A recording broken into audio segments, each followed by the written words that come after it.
So, hello everybody. Welcome to Black Mountain Talks. Today we have Alex Krainer with us, who is a very interesting person. He's a number one author of several books. I will put them later into the description box.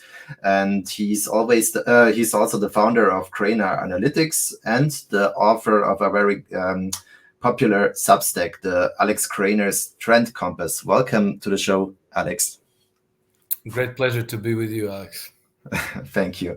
So I would like to talk about several topics with you, and I would like to start with your new article. It was very interesting for me to read it. So you compared socialism with capitalism, and I would like to ask several questions about this article. But before we start, let's go through several basics. Both socialism and capitalism have pros and cons. Do you think that a system needs to choose one of both systems? And is it also possible to blend the systems depending on the needs of a given system? Yes and yes. To answer your first question, I think it's absolutely appropriate for people to choose the system. Mm-hmm. Because ultimately, the wealth that a society creates, an economy, is created by the people, the workers, the engineers, the inventors, the project managers, and so on. Right. We are the ones who create the wealth. We are the ones who build buildings, invent aircraft, and all the things that we have today. We are the ones who write the novels, the symphonies, the operas, the dramas, sculpt the sculptures, paint the paintings. So, all the wealth that is created rightly belongs to the community, and it is appropriate that the community should decide how this wealth should be allocated, whether it should go to the 0.01%, most of it, or whether it should be more equitably divided. I'm not talking about the redistribution of wealth here necessarily, but there are various mechanisms today in operation that make it so even in capitalistic societies, the bulk of the wealth that is created tends to gravitate towards the 0.01%. Right.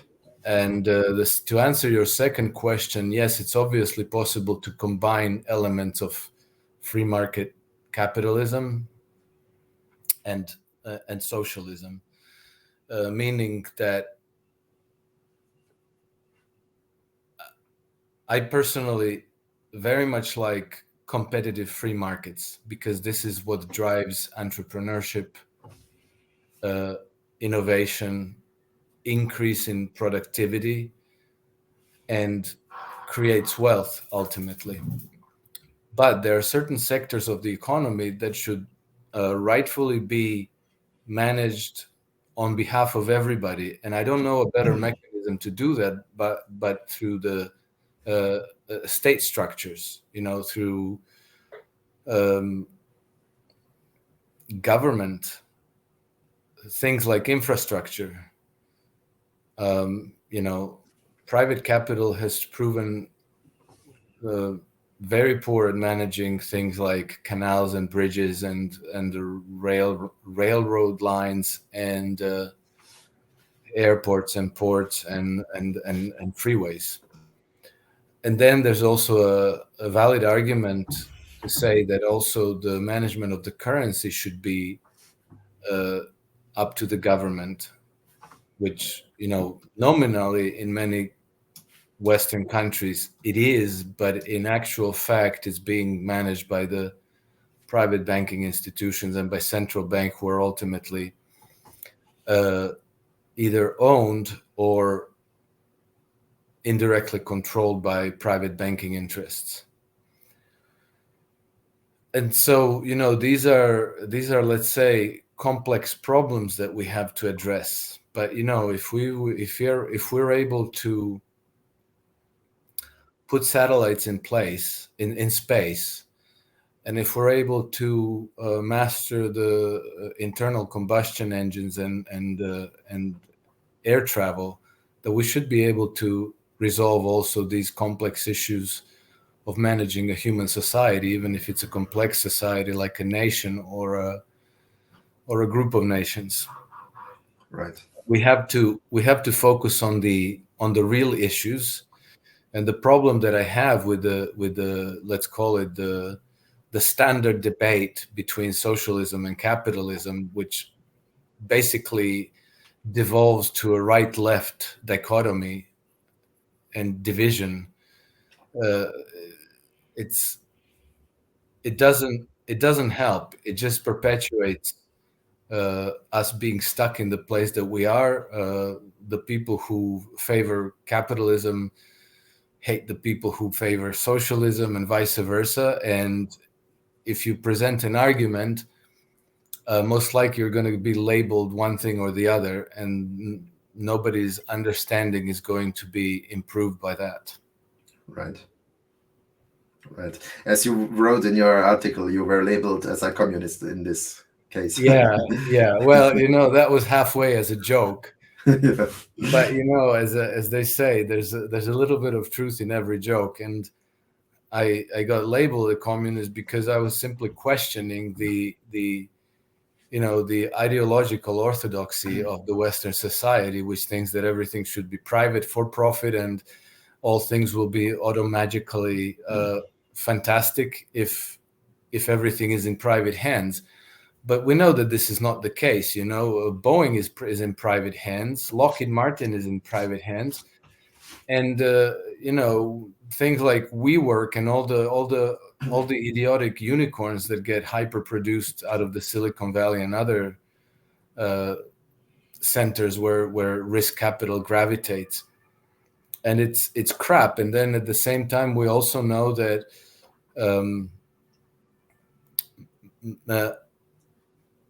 masterpieces of systems engineering like the Swiss rail lines and Japanese railways and many Chinese achievements are actually managed by the state.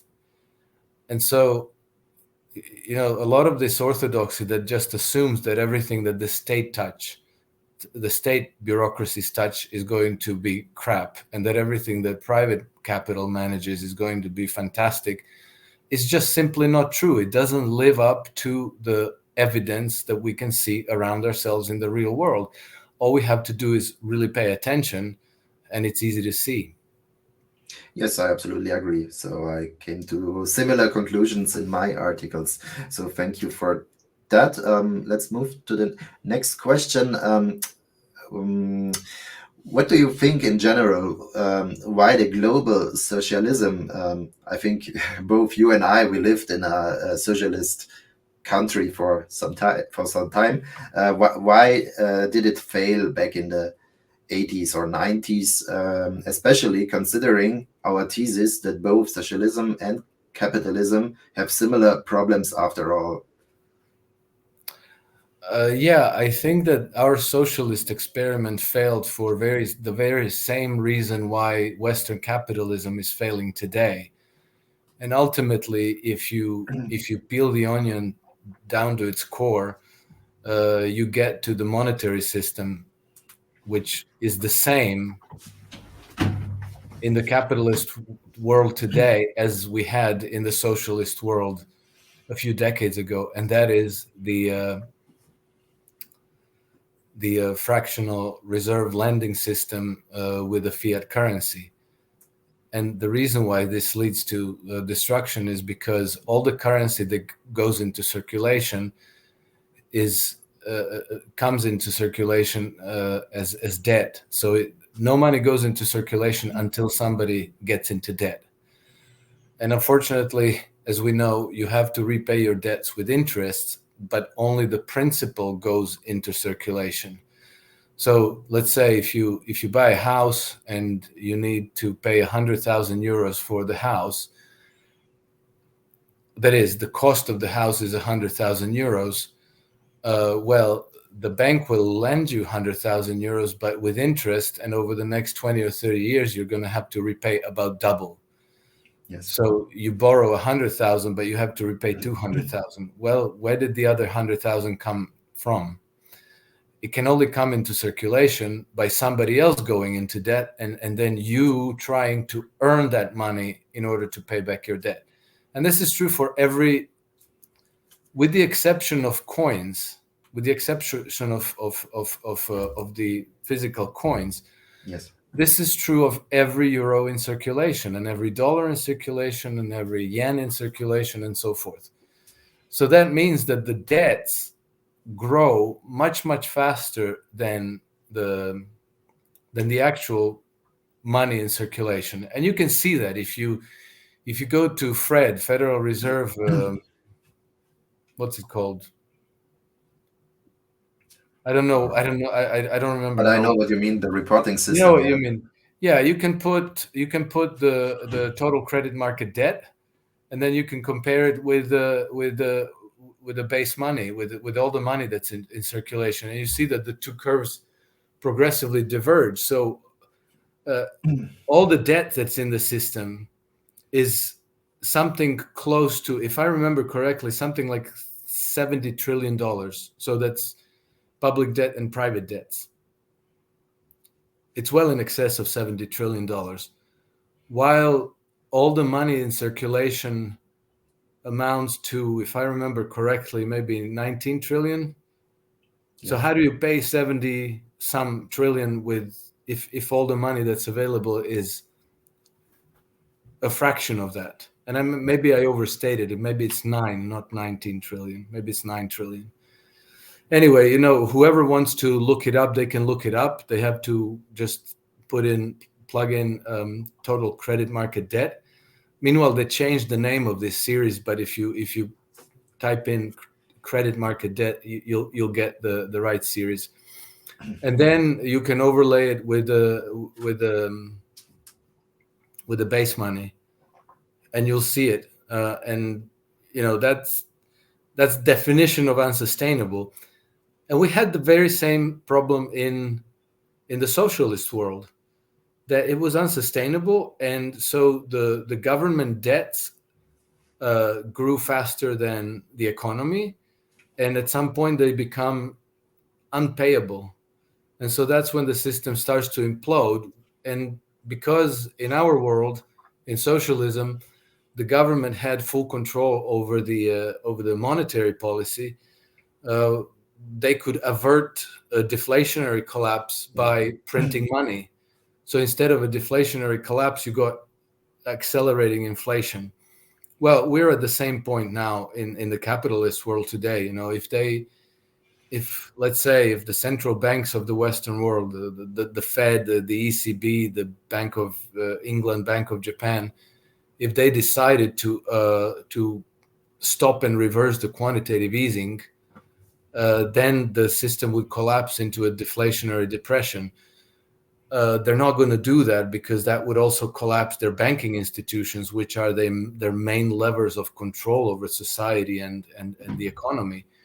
So in order to protect their banking institutions, and also the corporations that they control, they will continue to expand the monetary mass. They will continue the quantitative easing in whatever guise they can. And the result will be that we all will pay for the system's failure through inflation, namely all of our savings, all of our fixed incomes, all of the money that we use is going to progressively lose its purchasing power, and we are progressively going to be becoming poorer. And the effect of that is that the system will basically plunder the whole society to perpetuate their banking system, their corporations, and keep them afloat, because that's what they own, that's what they control, that's how they control society, and they're not going to let it go. So in the end, the exact same outcome that we saw in the communist world a few decades ago is coming to the Western world. And the reason is not socialism versus capitalism. The reason is the monetary system that is common to both sides.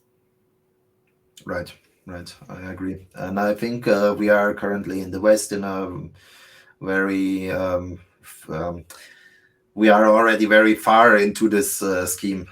In this, Yes, absolutely. It's very obvious. And we already had the first wave of inflation in 21 and 22. Yeah. It has now subsided, but it's not over. And it's normal that inflation comes in cycles. It accelerates, then it dies down, then it reaccelerates, then it dies down again. So if you look at the how the inflation of 1970s progressed and how the inflation of 1940s progressed, in each case you had three waves, and after the first wave, the inflation died down. It came almost to the normal levels, but then it reaccelerated in a much bigger wave. And I think that this is exactly what we're going to see this time around. And what does that mean? That means that everybody gets a massive haircut and a loss of purchasing power of probably on the order of 60 to 100%. So during the 1970s, the investor class lost something like 65% of their real purchasing power. So the real value of their wealth declined by 65%. But in some places, in Japan in the 1930s or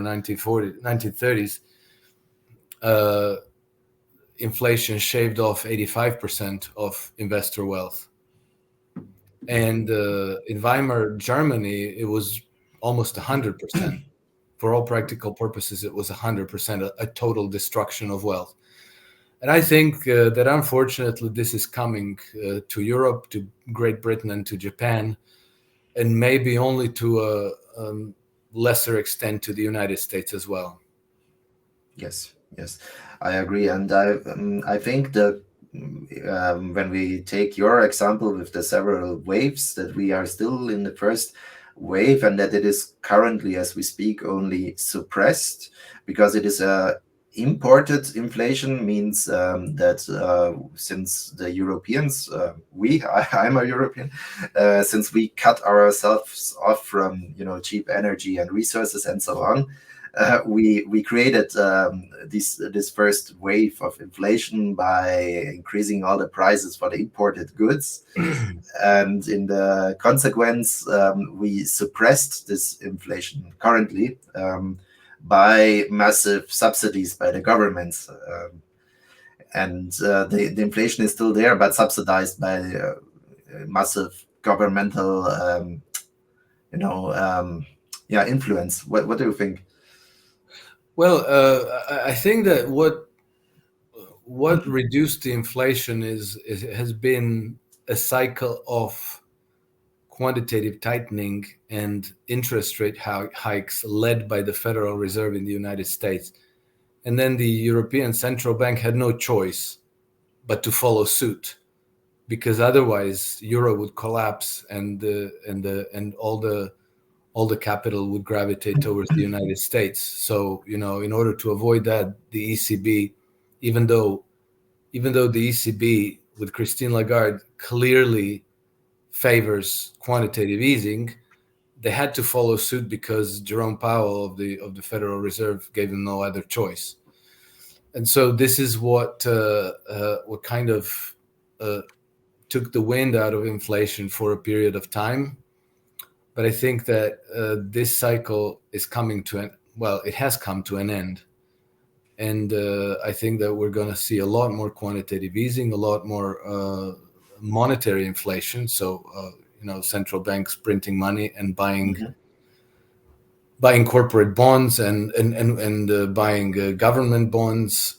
But this is going to gradually destroy the purchasing power of the currency and I think that in this second wave, the inflation is going to again be driven by commodity prices. So I expect that we're going to see substantial increase in energy, in the prices of energy, metals, and agricultural commodities. Yes, yes, I absolutely agree. Okay, thank you. Let's go to the next point. Um, yeah, why is the role? No, let's take another question. Texas doesn't create new purchasing power. That's what you wrote. What implications would the lowering of taxes have on that system that you explained? Would it increase the purchasing power or would it stay the same? No, if you lower taxes, nothing much happens except you increase you increase the purchasing power of the ordinary people and businesses, where you reduce the power of the government to develop the economy. Uh, Taxes don't change the available purchasing power in the system. They merely shift the same money from people who earn it to government bureaucracies. What changes is that if you and I have greater spending power, then what would we do with it? We would maybe maybe you would buy a new car, maybe you would go to eat out in restaurants more often, maybe you would go on vacation more often, maybe you would buy music education for your children, maybe you would buy them more sports goods, balls and skis, and send them skiing, things like that. What governments do is they usually follow politicians' pet projects, and very often that is decided by who has greater lobbying power in parliaments and in congresses, and that usually tends to be the big pharma and the military-industrial complex and organizations like that, who by acting as political donors afford themselves favors from government bureaucracies, from the treasury, from the politicians. And so what you end up getting in that case very often is the rise of corporatism. So because the highest return on investment that is, I think, even known in Western economies is return on lobbying investment. Mm-hmm. It's massive. So, all the big corporations do it, or they organize into consortia, and trusts, and they do it in the organized way. Military industrial complex, big pharma, big agriculture, big media, they all lobby political representatives, and that all ends up working out it's extraordinarily lucrative for them. And then in turn they become even more powerful, and then they could invest even more in lobbying. So it creates these monsters who then displace private business, individual private businesses, small and medium-sized companies, and they lobby even harder, and then they end up creating monopolies or oligopolies. And that, as it gives rise to corporatism, corporatism is a different world for fascism. Yes. So sometimes you get the rise of fascism, and then you get what we have now: permanent warfare, and an inclination to build empires and intervene around the world, and set up hundreds of military bases all over the place. Right, right. As we know, yeah. Um, which leads me to the next question. Why is the role of the government in economy growing over time? Has it something to do with the market saturation and the need to create artificially new demand, or is it something else? Well, yes, it is. It is the need to create artificial demand, and the reason why this is the case is explained by a phenomenon that's called the deflationary gap. Yeah. And deflationary gap is something that I cannot. Okay, so I studied economics in university. I've never heard of deflationary gap. And I Right. looked in my textbooks that I studied in university, and it's not mentioned even once. And a few years ago, when I started to look into this, you couldn't even find anything on search engines. Like, it just didn't come up. I thought that was very curious, because deflationary gap is extremely important, and people should understand what it is, because it points to a systemic failure of the system that we have today, and it imposes that we find a solution to it. As it is, the solution is imposed on us by monetary authorities and the government. And I'll try to explain briefly what the deflationary gap is. Right. So to simplify things, we look at a closed economic system, by which I mean we're going to pretend that there's no exports and imports. So basically, if you imagine that this system produces a certain amount of goods and services, then all these goods and services come at a certain price, and all these the aggregate price of the system's production is at the same time what people who produce it earn. So the cost of producing these goods and services plus the entrepreneur's profit is the aggregate price. Yeah.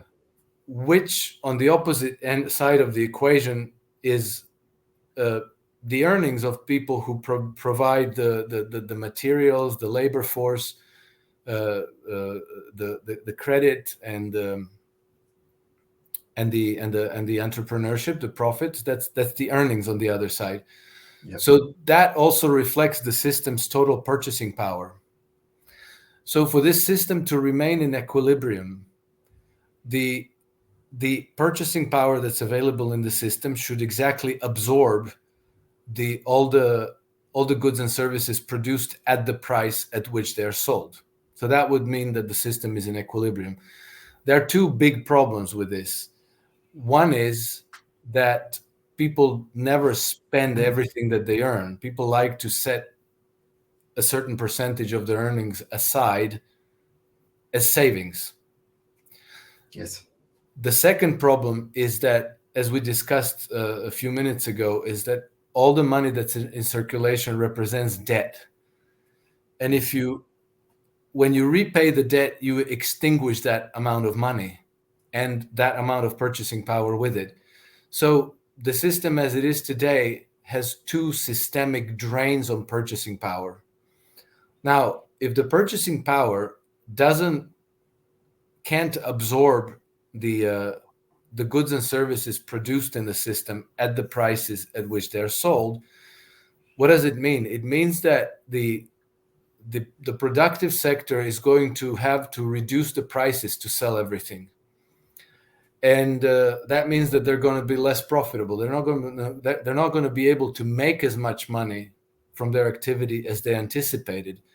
So that means in the next cycle, they might need to cut back production. They might have to reduce their capacities and produce less goods and offer less services on the market. So that kind of creates a self-reinforcing cycle. And without government intervention, the economy would stabilize at depression level of activity. So only the essentials would get produced. Okay. Yes. So in order to bridge this, so the deflationary gap is the shortfall that's created by savings and debt repayments, so that the purchasing power available in the system can't meet the supply. So the demand does not meet the supply. And so the supply has to come down, or the prices have to come down. And then over time, this creates a self-sustaining dynamic that pushes the system into a depression. Yes. So in order to avoid this, the government has to step in. And as we just discussed, it's not enough to just tax and spend, because that doesn't create an additional purchasing power in the system, the government has to engage in deficit spending. So the government has to take on debt and spend more than it collecting taxes from the people and businesses. So this is why in virtually all the capitalist economies and socialist economies around the world, you always see that the deficit spending systematically has a tendency to rise over time, and the public debts systematically tend to rise over time. And not only, but this rise in deficits and in public debts always has an accelerating tendency. And so we see that today, the US economy, which is it's the mothership of capitalism, right? There's no place where capitalist ideology is stronger than the United States, maybe with the exception of Great Britain. But, we're not talking about socialist economy, but the government racks up another $1 trillion of debt every 100 days now. Yes. And it's a guarantee that it's going to take less than 100 days in the near future, and then less and less and less, until we're going to look at today with $34.5 trillion in debt as the good old days, because by then we're going to have much higher rates of inflation, much higher rates of debt and deficits, and little by little the system begins to implode on itself. Yes, it was a very interesting explanation, and you mentioned at the beginning that this concept is not being taught at universities, right? And I think the problem here is that what you just described is a built-in problem or challenge in capitalism, or not in capitalism, but in both capitalism and socialism. It is built in, and it needs to explode in at some point. And there are, I think it was a German economist, Peter Schumpeter, who defined creative destruction, right? So Yes. it is known that that the system must fail. It needs to fail, and the creative destruction is there to regenerate it, right? Yeah. After it failed. So It is concealed. The problem you described is concealed to hide the fact that the systems are not perfect, right? Yes, correct. So the collapse of the system is a mathematical certainty. Yes. The creative destruction works over long periods of time. We've seen that because we've had these collapses forever. We've had them since the Greek antiquity.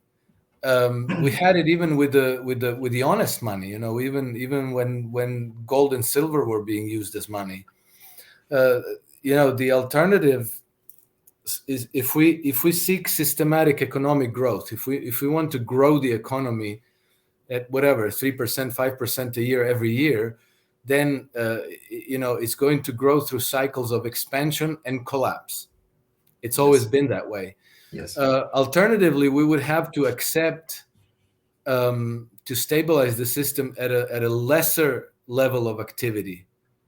So, is it possible for us to have stable economies that don't grow, but produce enough prosperity and well-being and high enough standards of living for the people that everything is okay? Yes, that's possible. But the problem is that if some nation is, let's say, aggressive and militaristic and inclined to invade other nations and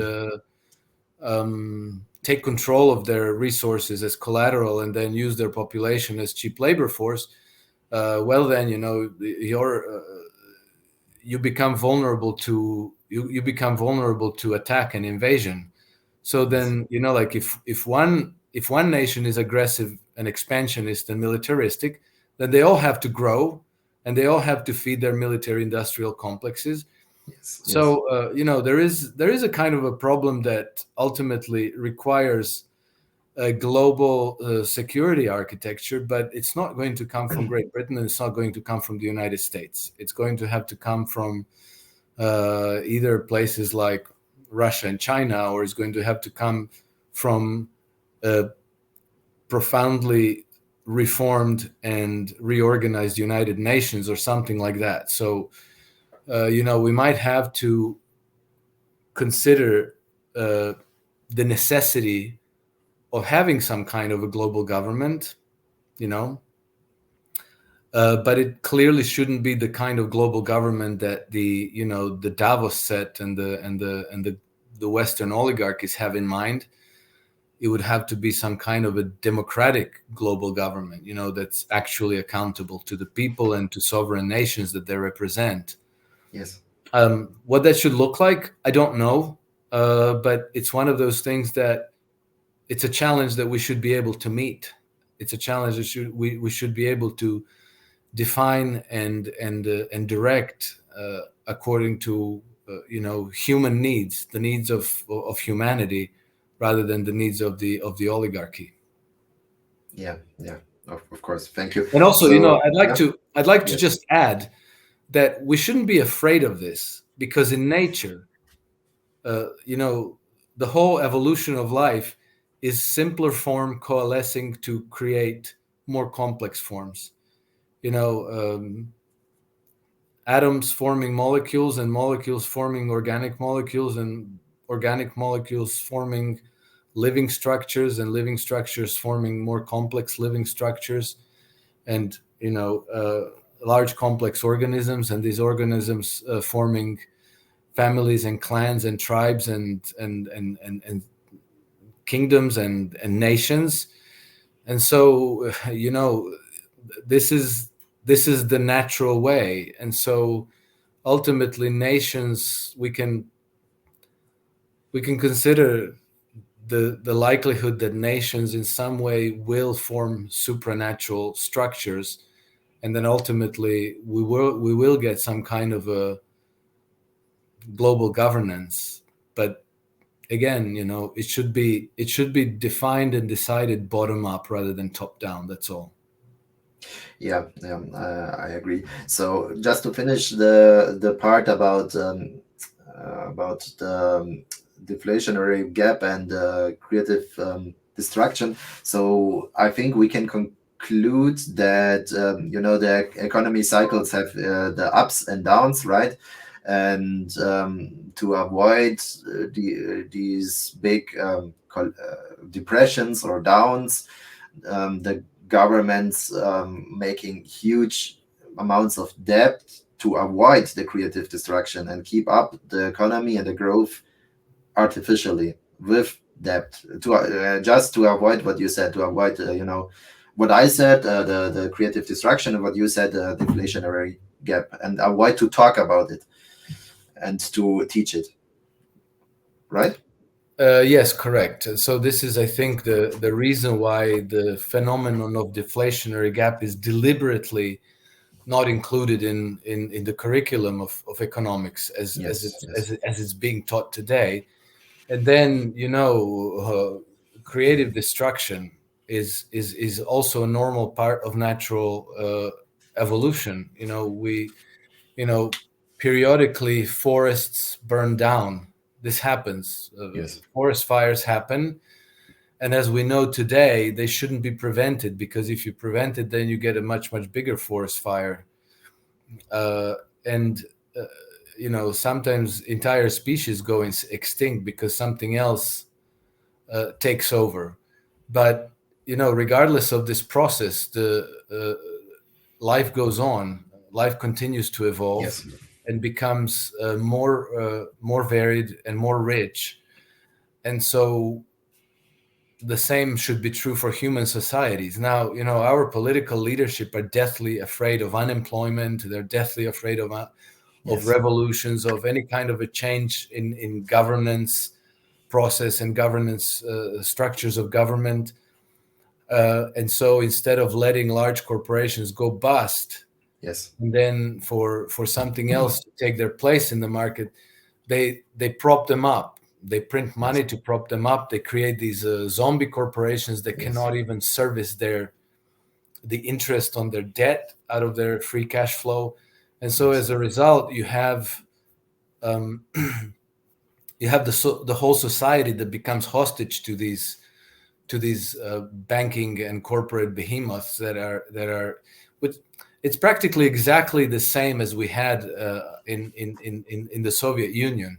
You know, the system of government didn't allow for the creative destruction to take place in smaller, in smaller theaters, and so instead they protected all this at the expense of the whole system, and then at some point the whole system imploded, which was in 1991. We Yes. don't know when the whole Western system is going to implode, but they're treading the exact same trajectory. So it's practically a certainty that this is going to happen in the near future. Yes, yes, I understand. I agree. And yeah, to follow up on your global government, when we think about the UN, the United Nations, it was formed after this, or during, let's say, during the end of the Second World War, and it worked more or less um, while the great powers had a mutual understanding and let's say mutual mindset. And when the Soviet Union collapsed, the respect for the other powers collapsed as well, and the UN lost more or less its purpose. Unfortunately, it is a good organization, but it is unilaterally controlled, more or less. And as we speak, the BRICS countries are forming something new, which could resemble more to a democratic world government. Maybe we will see. What is your opinion about that? That's question number one. And question number two is we are seeing that a lot of financial ministers of all the BRICS states are traveling to each other and negotiating a new financial and economic system. How could such a system look like, and how could it avoid the problems and the failures of the previous systems? Oh well, where to begin? I think that It's a big question. the order that we had in the aftermath of World War II was balanced because we had two major blocks. They kind of had to respect one another.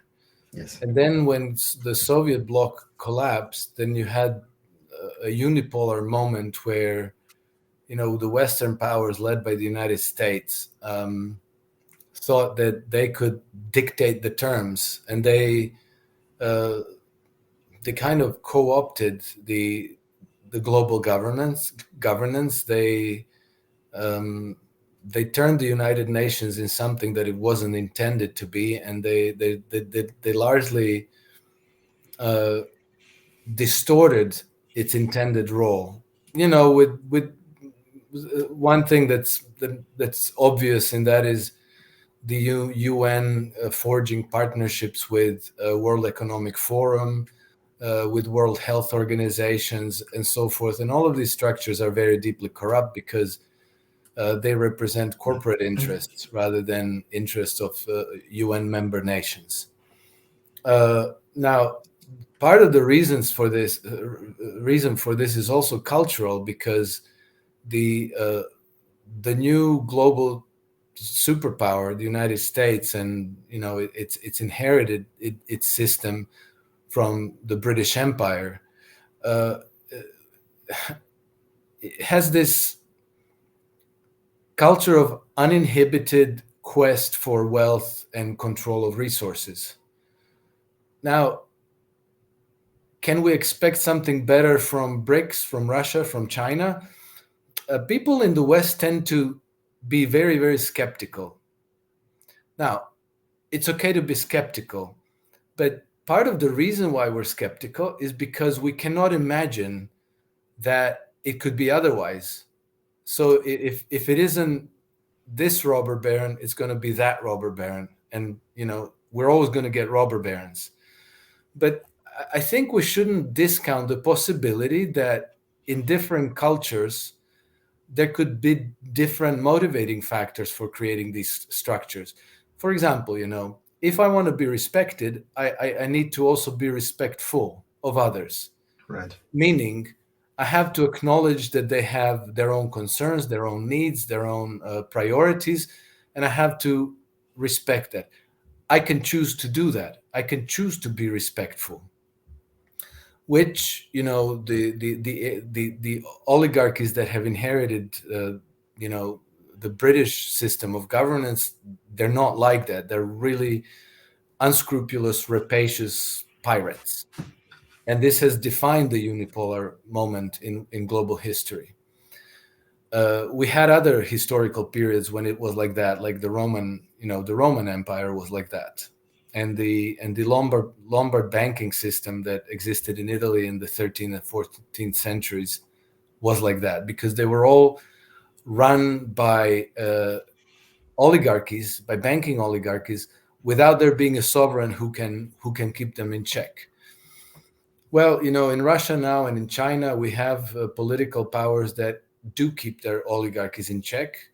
And as a result, they have gone back to prosperity, to the rule of law. And at least it appears at the moment that they are ready to treat other nations with respect. So it's a question of let's say, inhibiting the lowest, basest impulses to hoard wealth and to control resources and to subjugate nations and their populations to simply be cheap labor force in the service of wealth accumulation in your nation. I think it's natural for there to be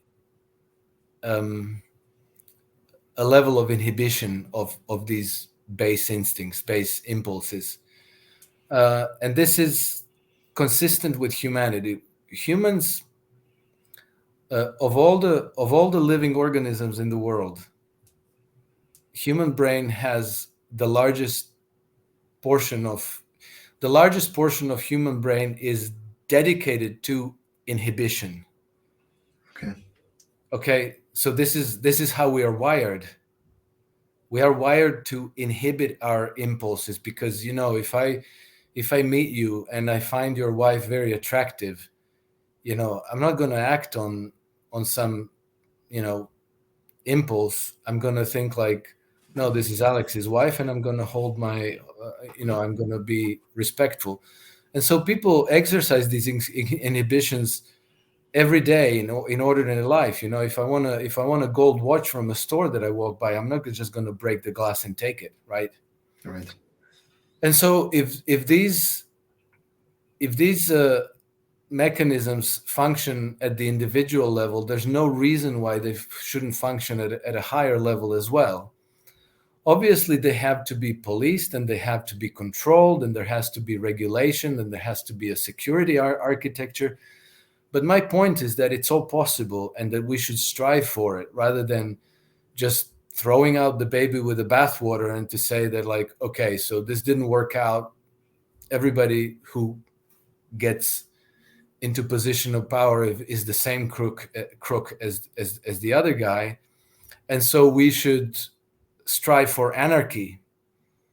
Because if you want to be self-sufficient, or if you want your family or tribe to be self-sufficient, you may be, unless somebody wants what you have and they're more powerful than you, and then you're again in an arms race, and you're again in the world of insecurity and paranoia, and a life that would be difficult to live, and probably where most of your wealth would end up being spent on achieving security, which would only be temporary at any rate.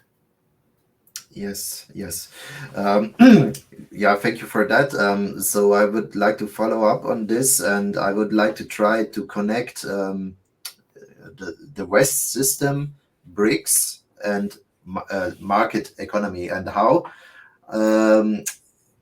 I have a question. If BRICS is setting up, let's say, more favorable system than the West system. Let's suggest for a second that it is this way. Um, would the other nations worldwide not do according to the free market theory?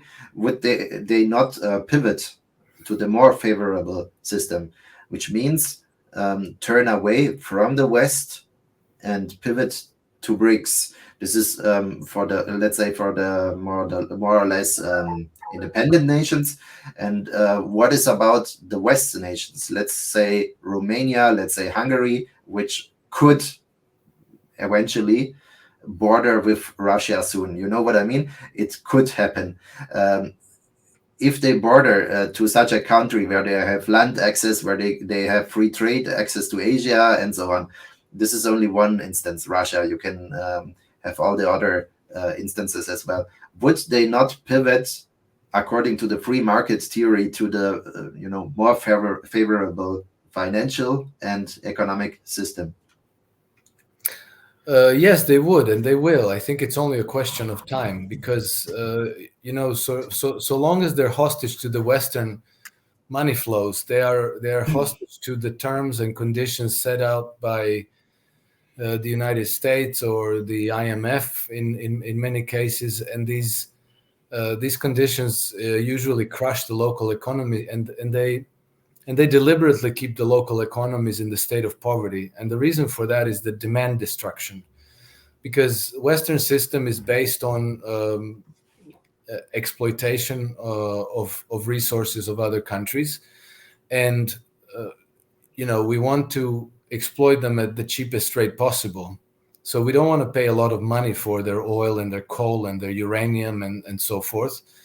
We want it cheap. And to have it cheap, we have to make sure that they don't develop their national domestic economies where they could develop demand for their own product, for their own energy, for their own coffee and sugar and tobacco and whatever you have, right? So if they're too poor to use up their own productive resources, then they're obliged to sell it to us at our terms. So the colonialist practices of Western nations, which are still in place today in a different form, deliberately keep these nations impoverished. And as Russia and China have developing the BRICS organizations, they have offered the nations of Global South to trade with them and amongst themselves at much, much more favorable terms. Not only that, but they have, the Russian diplomats have gone around Africa and they've signaled to the leadership of those nations that if they decide to default on their debts to Western institutions, that they would not be penalized by BRICS. And if they decided to renationalize their resources, so take them away from Western corporations and Western banking control, that they would not be penalized. This is a very strong signal to tell them, you can free yourself from this colonial yoke. You can come and trade with us and trade on a fair basis. And so this is extremely tempting for the nations of Global South. But it will be equally tempting for many of the Eastern European nations as well, as you mentioned. And they don't necessarily need to border with Russia to develop that trade. Namely, if, or maybe when, Russia takes Odessa and takes control of the whole Ukrainian Black Sea coast, it will also have the control of the Danube River exit to the Black Sea. Right. And at that point, nations like Romania, Bulgaria, Hungary, Austria, Slovakia, and Croatia and Czech Republic. Well, Croatia already has an exit to the sea, but they can no longer be blockaded. They can no longer be sanctioned. At that point, they will be able to choose to trade with the Brics nation, with Russia, China, Iran, Belarus, and so forth. And the EU and NATO will not be able to stop them. And from that point on, you'll see that political process will evolve in the direction of these countries joining the Eurasian multipolar integrations and breaking their ties with the EU. Yes, absolutely. I see we have 5 minutes for the whole hour. Do we have this 5 minutes, or do you need to go now? Yes, of Oh, course. okay. Then let's come to my more or less last question, or last question block. It is about Europe and Germany. So Germany is the leading economy in the EU. Which is why I like to talk about Germany shortly. Germany has a significant budget deficit, and costs for businesses are rising, and therefore businesses are moving away from Germany. Social benefits could be cut, and the cost of living increased. Where does that lead us to, both from a social and from an economic point of view? Especially in the context of Europe, EU, and the Western cohesion.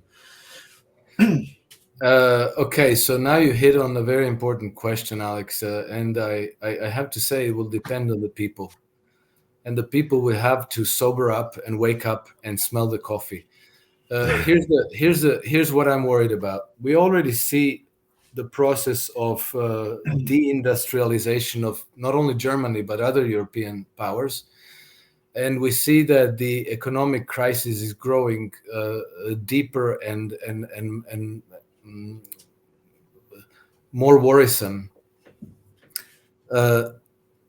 Here's what bothers me about this. This is not an accident. This is orchestrated deliberately, and the reason why it's being orchestrated deliberately, my worry is that they intend to implement the same process of militarization and Nazification in Europe, in European countries like Poland and Germany and France and some other nations, as they have done in Ukraine starting in 2014 and as they have done in Germany in 1930s. If we look at Ukraine, we should learn very important lessons from the experience of Ukraine. In 2014, when we had the coup, the extreme right party started to become very powerful, but they were still extremely unpopular with the people. During the elections in 2014, the two far right parties in Ukraine, the Svoboda and the Pravi Sector, together got only 1.6% of the vote in Ukraine. So there was no, Ukraine had no taste for fascist faction in the political life. Right. And then even in 2019, when Volodymyr Zelensky became president, he became president because he promised peace with East Ukraine. He promised normalization of Ukraine's relationship with Russia and re-legalization of Russian language in Ukraine. So this is what people voted for. They didn't want war with Russia.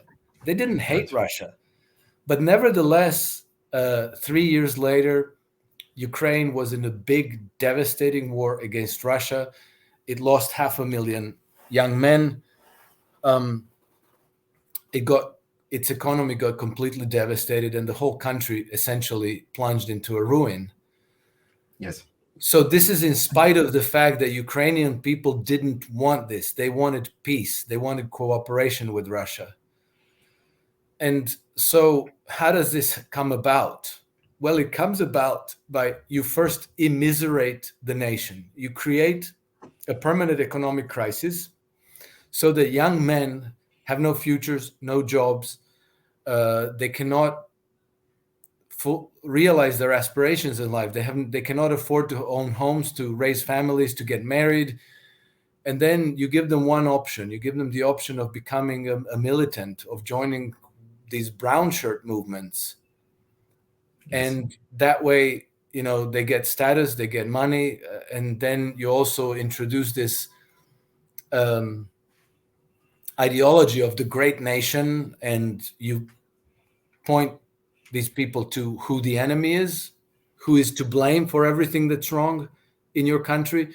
So in the 1930s, you had equally, the brown shirt movement in Germany, Yes. which grew from a few hundred people in 1930 to between 1 and 2 million people in 1933 when Hitler came to power. And the enemy were the communists and the Bolsheviks in Russia, right? Yeah. So everybody got fired up about fighting the Bolsheviks and fighting Russia.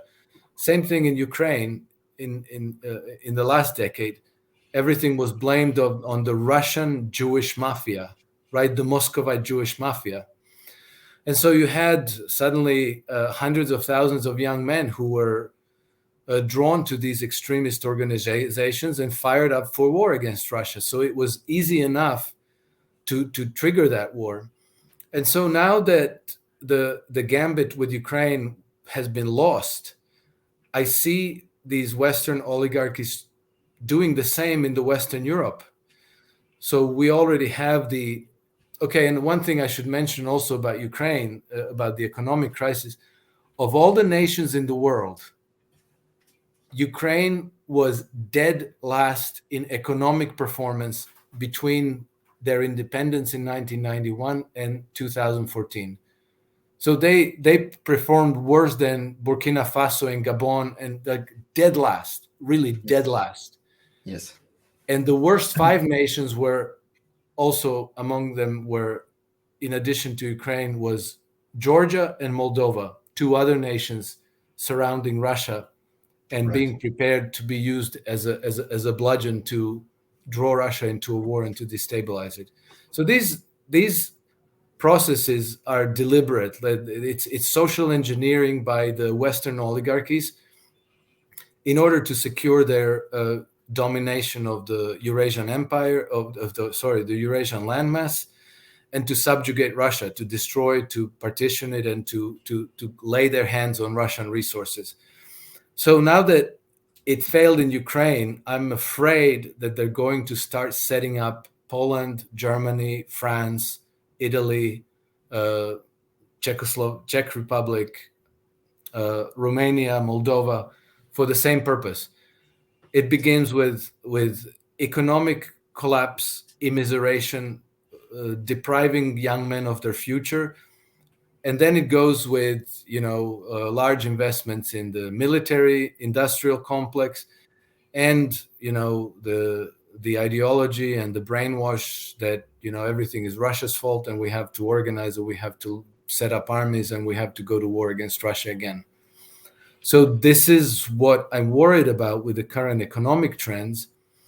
And I think that our only defense is to simply reject war and to stand for peace and to understand the process that is being implemented, because otherwise, those same graves with hundreds and thousands of Ukrainian flags on top of it, that could be our children in the near future. Yes, absolutely. I agree. And it's our mutual responsibility to be against war, I think. Yes. Yes. Absolutely. Alex, I think that was my last question, and I think we have very similar views on the on the events. I think we should maybe do in the future some joint project or whatever. It would be very interesting. Thank you for your time. Pleasure. Thank you Yes. very much, Alex. Thank you for having me. Warm greetings to all your viewers and listeners. Yes. And we have to put our heads together to defend peace and to prevent war from breaking out in the future. And I think that with time, we'll have the opportunity to build a better life, a higher standard of living, and greater prosperity by simply peaceful cooperation and trade with the whole world, rather than carving out blocks and spending all of our prosperity on military adventurism. Yes, definitely. Do you want to tell our audience where they can reach you? Where they can find you? Sorry.